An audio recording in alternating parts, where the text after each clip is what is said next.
I'm Ian Barlow. I'm with Kershaw, Talley, Barlow. My name is Jeff Schaff. I am the principal attorney and trial lawyer at the Schaff Law Group, also of counsel with Kershaw, Talley, and Barlow. We do complex litigation in state and federal courts, mainly class actions and mass torts and personal injury as well. The client was rear-ended by a utility van that was owned by the Sacramento Housing and Redevelopment Agency. Our client was a mother of two daughters. She was on her way home from picking up her dogs from a grooming appointment. And as she was stopped at an intersection, the light turned green and she had to wait for a bicyclist to pass in front of her. And as she was stopped there, a white utility van driven by the defendant hit her car from behind. And her life really changed as a result of this accident. As the case continued on, her injuries sort of became more prominent. Once we had an appreciation for the type of surgery that she was going to have, that's when the case really took off. From there, it was really a matter of also coming up with vivid examples of how this changed her life.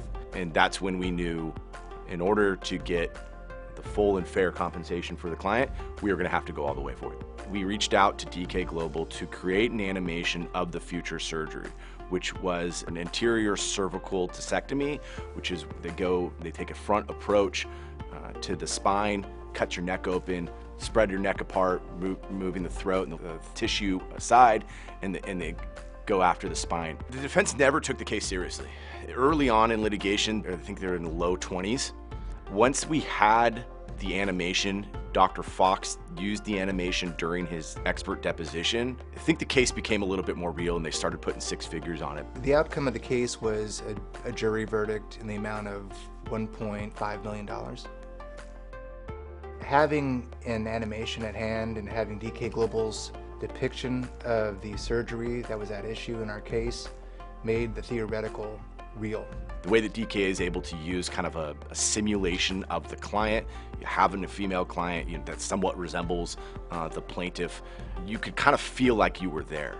The verdict reflected the severity and the significance, primarily because they could visualize it. It made it clear that after seeing this animation, that nobody would go through the procedure that was depicted in that animation unless what had happened had really happened.